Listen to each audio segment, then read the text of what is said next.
Hey, what's going on? It's Brendan Hayden here with your Daily 18, and today we are talking about a matter very near and dear to my heart, and that is power in your golf swing. More importantly, how to get more of it. So I'm going to go through a few misconceptions about power, a few things I think people don't necessarily understand that's sort of been, I guess, conceptually taught incorrectly for a long time. I'm going to give you a couple cool drills. I'm going to rip some drivers because that's really what you want to see anyway. Let's get started. So, one of the most misunderstood things I think I see in the golf swing is that we focus so much on position. That is, we're worried about where the club is, all these angles, all these other things. You don't see that as much in other sports because that's just simply not how athleticism works. It's not how your body's designed to do things. So what I like people to focus on more is getting the proper reaction from the step before in their sequence. Now, what am I talking about? So let's say if I was going to jump as high as I could possibly, right? I'm going to drop my hips back, and I'm going to go up. Now, the way we teach the golf swing sometimes, unfortunately, is we're more focused on position. So if I was going to jump up, down, in the golf swing, I would start thinking like halfway up here, where's my arm? Where should my left arm be? Your brain doesn't work like that. All we can do is load the position we want, react, up in the air. Same thing goes with the golf swing. So what I see a real issue with people when they're starting out in their golf swing is a lack of athleticism at setup. That is, a lot of people, things go wrong from the get-go. They don't know how to get the club to move away, and there's no motion. If you think about baseball, very few hitters are totally static. Tennis, there's a little bit of motion. Your body needs that in order to cue the next motion in the sequence correctly. So here's what I would rather see you focus on. What I like to see people do is initiate with a little bit of weight shift. And when you're practicing this, you should really exaggerate this. One way to exaggerate it, to illustrate it, my good friend Josh Koch, brilliant instructor out of Orlando, and one of the few people in the world that is longer than me, he showed me this really cool drill. And this is a mace. I may also hear it referred to as a lever bell, little exercise tool we use in the gym all the time.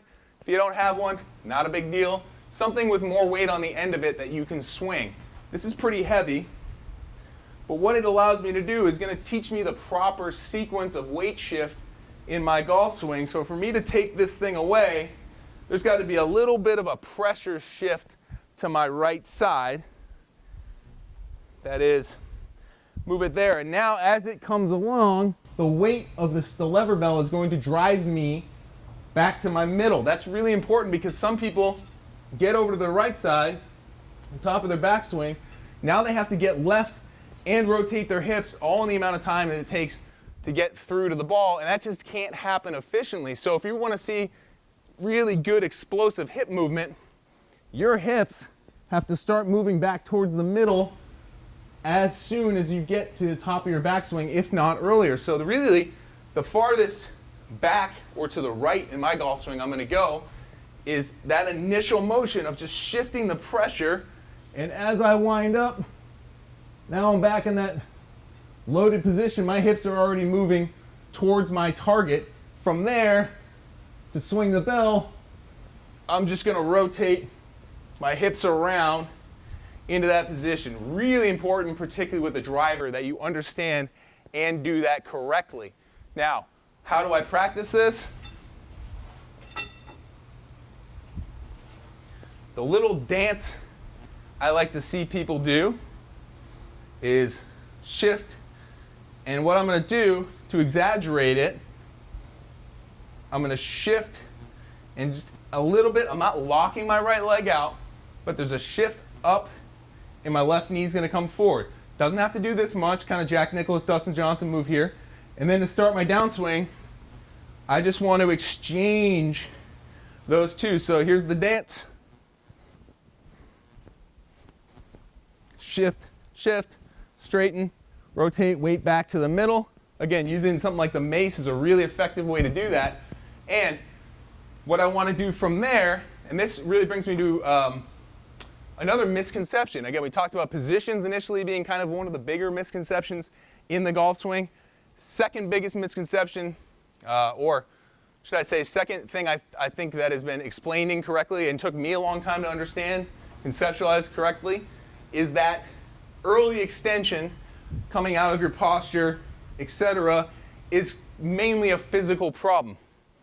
Again, can be a physical problem, but I had no problem my whole life. I was told if I could deep squat, overhead deep squat, I should have no problem staying in my posture, my golf swing. The problem is that getting back to that reactive idea, in my backswing, I loaded and got shorter, and that is my issue with the cue of load into the ground, is that a lot of people get shorter and flex too much.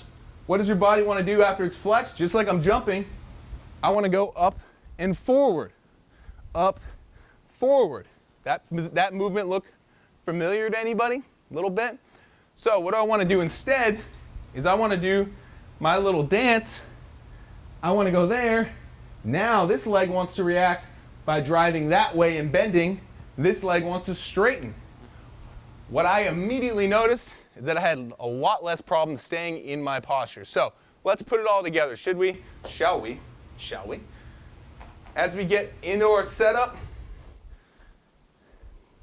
one of the big keys for hitting it a little longer is I want to see good, powerful, athletic setup.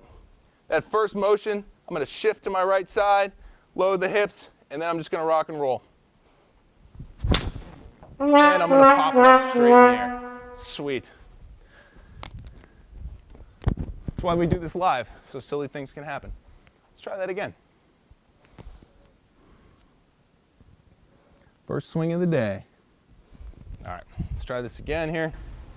Pressure shift, load and go. Up. Got that one a little better. Cool, so let's look at the video real quick. Shift right, see my hips start moving back to the middle. Could have done a little better job of it, but you guys get the idea there. Shift, rotate. Last concept here, want everyone to understand. Probably hear your club fitter or PGA Tour announcers, all kinds of people talking about attack angle with the driver. Very important to maximize distance that we're catching the driver slightly on the upswing so that the energy is moving up through the ball and not down into the ball as we would do with an iron. That works great with an iron because we're compressing the ball against the ground.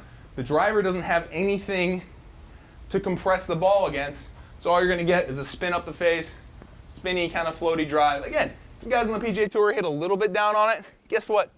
You're not on the PGA Tour if you're watching this. So what I'd like you to do from a practice standpoint, grab yourself a sleeve of balls, empty sleeve of balls, that is. And some of you may have to do this when you get back outside. If you're not outside yet, fine. I'm going to put it a foot in front of the driver. And all I want to do is start my driver over that sleeve of balls. Here we go.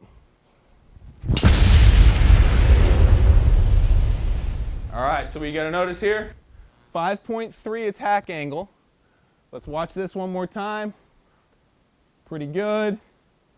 Not great. But I got a 5-degree up attack angle. That's what we're looking for. I hit the sweet spot. My club was moving up. Got my spin number down. Got me a pretty good carry there. Not my best, but it's okay. We're gonna go into a lot more depth and power in these daily 18s. This is just the first. I'm also gonna bring in people that are smarter than me that are gonna tell you probably better information than I can tell you. So look forward to that. Hope you all are doing well out there. Have a great weekend. See you next week.